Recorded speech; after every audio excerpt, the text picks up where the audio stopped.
say there was anger. And I could say, oh, I'm not angry. I'm very angry because our country is being run horribly. And I will gladly accept the mantle of anger. Our military is a disaster. Our health care is a horror show. Obamacare, we're going to repeal it and replace it. We have no borders. Our vets are being treated horribly. Illegal immigration is beyond belief. Our country is being run by incompetent people. And yes, I am angry. And I won't be angry when we fix it. But until we fix it, I'm very, very angry. Making anger work. Was Donald Trump able to do that at tonight's debate? Well, let's call on someone who knows a lot about what it takes to make a president. Craig Shirley is the president of Shirley and Bannister Public Affairs. He's also the author of Last Act, The Final Years and Emerging Legacy of Ronald Reagan. He joins us tonight from Mount Vernon, Virginia, home of our first president, George Washington. I mean, not Mount Vernon itself, the city where Craig is in a modern structure.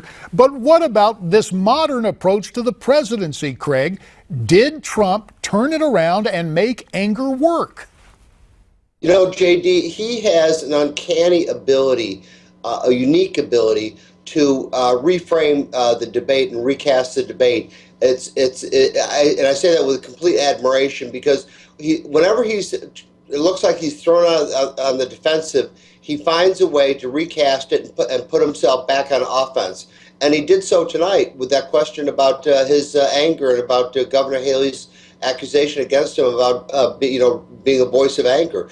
He turned it completely to his advantage, and you saw the reaction of the people in the hall when they burst into spontaneous applause. And I know, my wife was watching, Serena was watching, and she burst into applause too. So clearly, he is a unique political animal, and I say that with admiration. It was interesting, Craig, because we did see, as promised, the confrontation between the Donald and Ted Cruz, both of them making good points, but obviously Trump instinctively seems to harness a mood. Tonight, my rather ample gut tells me this may have been Donald Trump's best debate performance.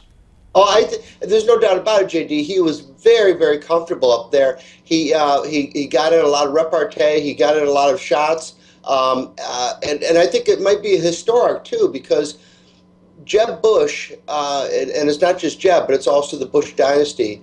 I heard it creaking and falling tonight. Is that he was almost irrelevant to the entire debate. Kasich was in there, Christie was in there, Cruz was in there, obviously, and Trump. Everybody was in there, except for Governor Bush, who was really relegated to kind of an afterthought. And we may be witnessing the beginning of the end of the Bush era. Well, I can just tell you, based on firsthand appearance, I served in Congress with Patrick Kennedy, the son of Ted Kennedy. First day, Patrick goes down to do a 1-minute speech. His hands are shaking, but he has the presence of mind to ask his statement to be included in the record.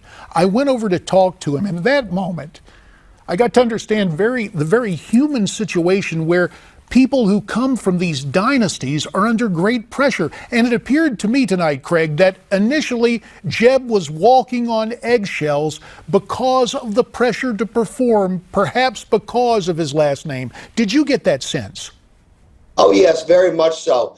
But it's interesting is that as he's dwindled in the polls, he's actually become more comfortable, although, like as I said, he's become an afterthought because he really has nothing left to lose now because he's lost everything. He's lost the momentum. He's lost his front runner status.